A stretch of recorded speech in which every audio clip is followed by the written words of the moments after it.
Welcome to Smart Wealth with Joshua. Your daily stock analysis and catalysts talk. Today we're looking at Puit Technologies. If you find our talks useful, please consider subscribe, like, and comment underneath. And before we really dive in, I want to remind everyone that the VIP Algos link is below in the description. So, definitely check that out when you get a chance. Yeah, it's a super helpful tool. So looking at Puit, I mean, the numbers here are just wild. They really are. Like, imagine you have a company that generated just over $500,000 in revenue last quarter. I mean, 500 grand.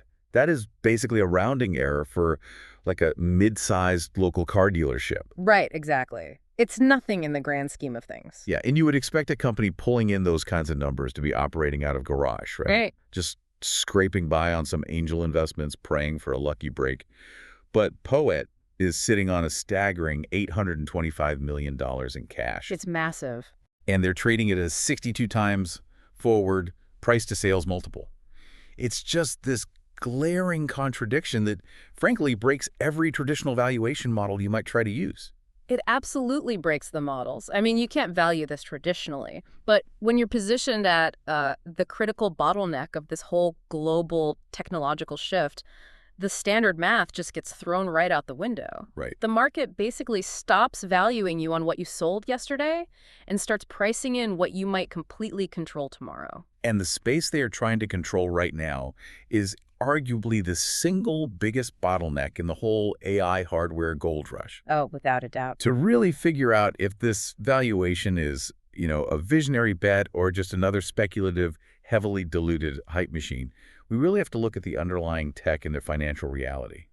Because we need to see if Puit is a genuine disruptor here. The stakes are just fascinating because, Puit isn't trying to build AI software, and they aren't even building the GPUs, like the actual processing engines that everyone talks about. Right, so if you think of a GPU as like a Ferrari engine, the optical interconnects are the highways connecting those engines all across a data center. That's a great way to look at it. And the problem is right now, those data transfer highways are essentially being built by hand, just one microscopic lane at a time. And Puit is claiming they basically invented the automated paving machine for those highways. Yeah, that's their whole pitch. But before we get into that massive $825 million war chest, we need to understand the moat they're building.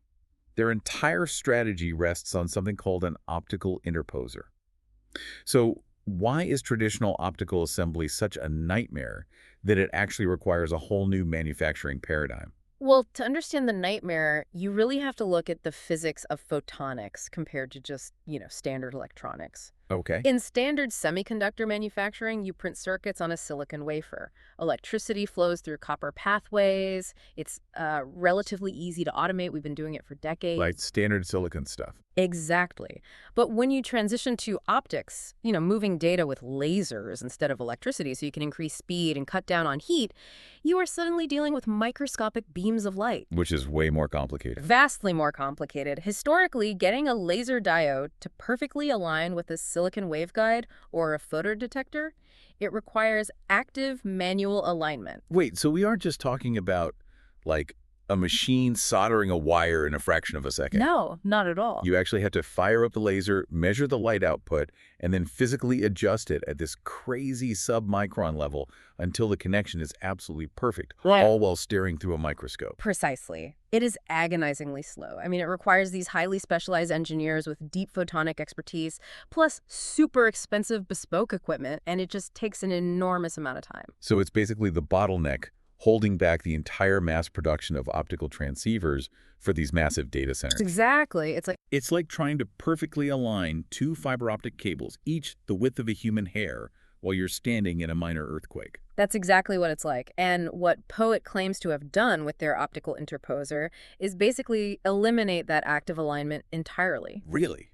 Entirely. Yeah, they are transitioning this from this bespoke, artisanal, handmade process into standard wafer-scale pick-and-place manufacturing. Okay, so how does that actually work in practice? So they've created a passive alignment system. The interposer acts as this baseboard with microscopic built-in optical routing. It essentially absorbs all the optical complexity into the board itself. Oh, I see. So instead of a human engineer calibrating a laser for 10 minutes, an automated machine can just pick up the components and snap them down onto the interposer. Wow. Okay, so it turns that whole fiber optic earthquake scenario into just snapping Lego bricks onto a pre-molded base plate. Yes, exactly. And the implications of that for the global supply chain have to be massive because this technology allows these massive electronics contract manufacturers, companies like Foxconn, Luxshare, and Laton, to suddenly start building advanced optical engines themselves. Which changes the whole game. These giants are incredible at mass manufacturing, right? But they don't have assembly lines full of PhDs in photonics. And with POET's technology, they don't need them. POET is effectively democratizing the whole assembly process. They are, but it's not just about how easy it is to assemble, it's also about the materials they are combining. A huge part of this is POET's partnership with Lumilens. Right, the Lumilens deal. Yeah, it enables a hybrid architecture right on this wafer scale base. They are integrating indium phosphide with silicon photonics. Which is kind of the holy grail, right? Because silicon is phenomenal for computing and routing data. We know that. It's cheap, it's abundant, the infrastructure is everywhere. But physically, silicon is terrible at generating light. Yeah, it's an indirect bandgap semiconductor. It just doesn't lease. Exactly. And that is where indium phosphide comes into play. It's this exotic, direct bandgap compound that emits laser light beautifully and super efficiently. But it's really expensive and super hard to manufacture at scale. Right, so by using the optical interposer to seamlessly integrate those indium phosphide lasers with the silicon photonics routing circuits and doing it without that manual alignment, a POET is basically merging the flashlight and the computer chip onto a single automated platform. Exactly. And that results in much higher performance, drastically lower power consumption, and way cheaper production costs. It sounds brilliant on paper. It really does. But I have to push back a bit on the business reality here. Sure, let's hear it. If you're an investor looking at the networking sector, you know that Broadcom essentially has this market in a chokehold. Right.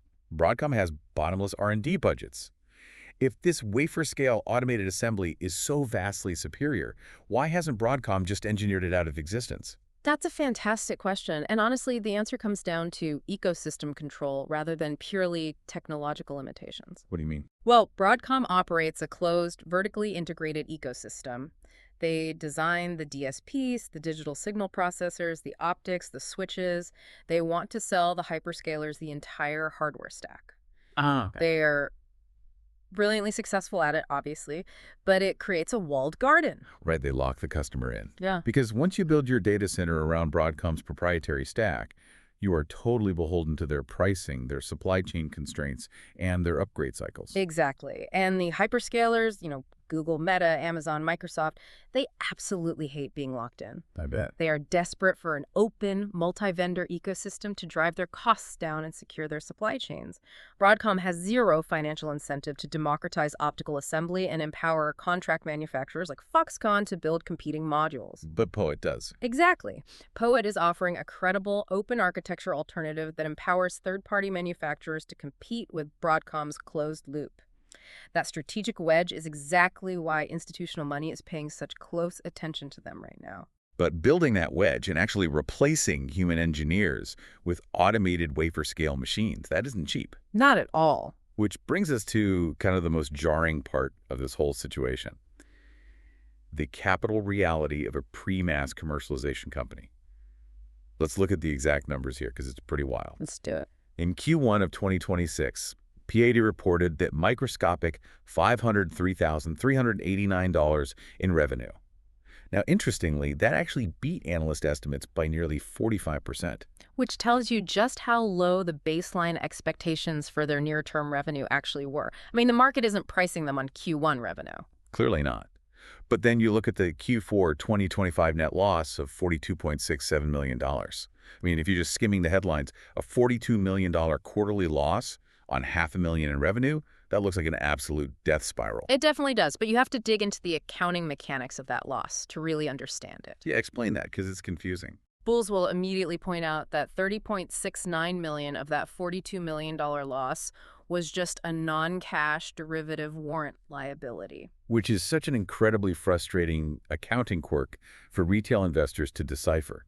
Basically, when Poet issues warrants to investors, giving them the right to buy stock at a certain price later on, the company has to track the changing value of those warrants on their balance sheet. Right. So if Poet's stock price goes up, the theoretical value of those unexercised warrants goes up too. And Poet actually has to record that increase in value as a liability or a loss on paper. Exactly. It's not cash actually flying out the door to pay for servers or salaries or factory equipment. When you strip out those non-cash accounting adjustments, their actual operating cash burn in Q1 2026 was about $8.8 million. Okay, which is still a heavy burn rate, but much more manageable when you look at the war chest they've built up. Because according to the filings, Poet has aggressively fortified their balance sheet. They're sitting on $825 million in cash. It's a staggering amount of money. And that was driven heavily by a massive $400 million registered direct offering to just a single institutional investor, which just closed on June 15, 2026. And that builds on another $375 million they raised back in 2025. The scale of that capital raise for a company at this stage is just extraordinary. I mean, a single institution writing a $400 million check, that signals a really deep systemic conviction in the technology's viability. It's like unicorn-level venture funding happening right out of the public markets. Yeah. They really need every penny of it, right? Because their accumulated deficit sits at $291 million, and their free cash flow is deeply negative. Yeah. They aren't just doing R&D in a lab anymore. They're pouring concrete. Yeah, they are aggressively building out physical infrastructure. Their CEO, Dr. Suresh Venkatsan, has made it really clear that they are reinvesting heavily in capital expenditures to expand wafer production and increase their optical engine assembly capacity tenfold. But you can't just build factories on investor capital forever. I mean, the stock surged anywhere from 190 to 250% recently before taking a 39% pullback. It's been highly volatile. With that kind of volatility and that level of cash burn, the market is demanding imminent execution. That $825 million drains incredibly fast when you're trying to scale global manufacturing. The clock is officially ticking, and all signs point directly to Q3 of 2026. Q3 2026 is the true inflection point.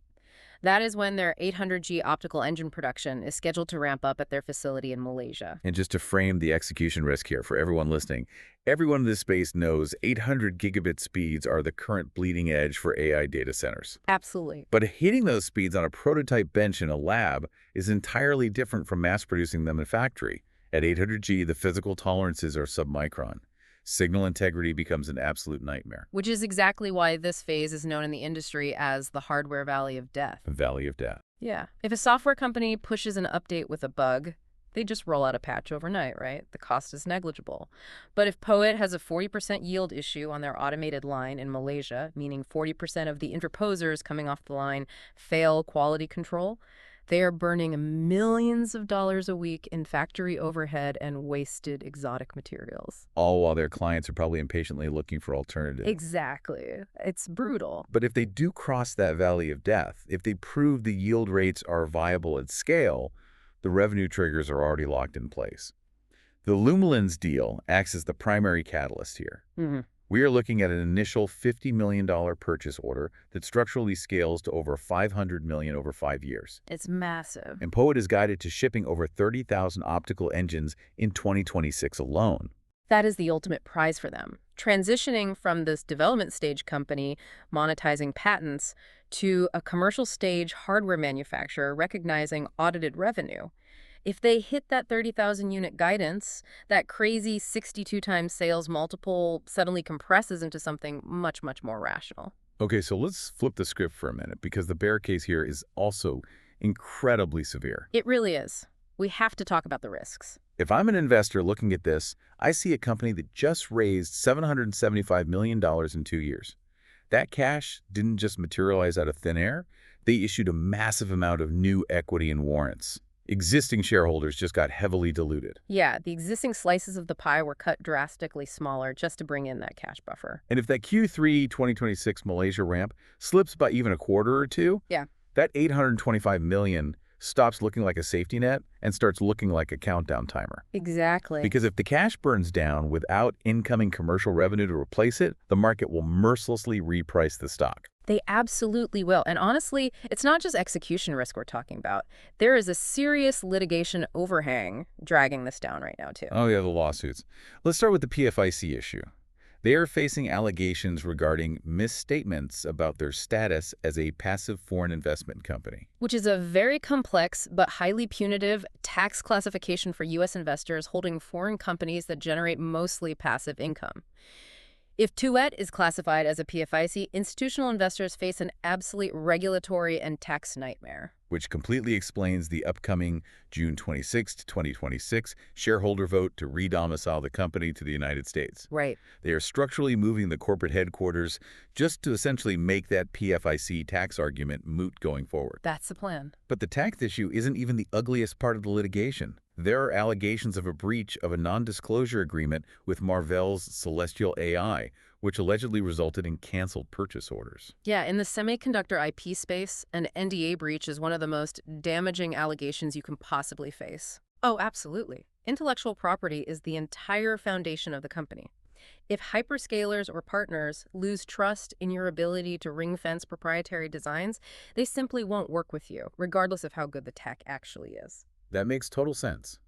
I saw those NDA allegations in the dockets, and frankly, it makes me seriously question their internal governance. Nah. I mean, you're trying to crack open a Broadcom monopoly, you're trying to scale a huge factory in Malaysia, and you're bogged down losing purchase orders over alleged NDA breaches. It's a huge problem. That is a massive distraction for leadership. And there's a lead plaintiff deadline for the securities class action on June 29, 2026, which is really going to dictate the scope of this whole legal battle. It is a profound distraction, for sure.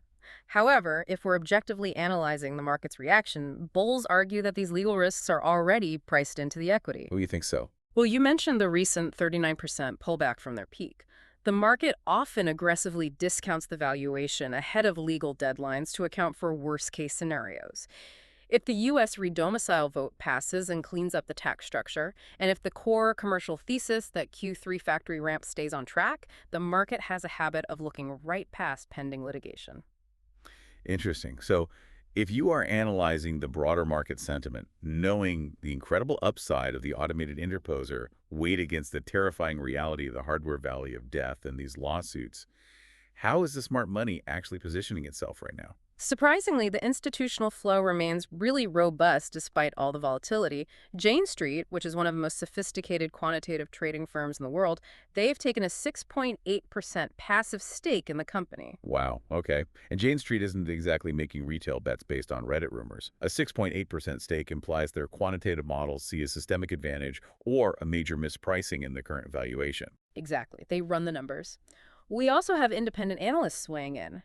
24/7 Wall Street recently initiated coverage with a BUY rating and a $22.23 price target over the next 12 months. Okay, so if you are looking at a baseline price of around $10.23, that implies an upside of over 117%. Right, the upside models are huge.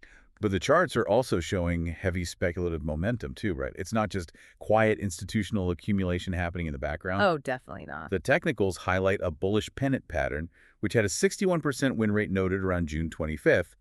That implies traders are aggressively bidding on the rumor mill. And the rumor mill is hyperactive right now. There is a lot of unconfirmed speculative chatter about potential hyperscaler design wins resulting from that Lumilens partnership.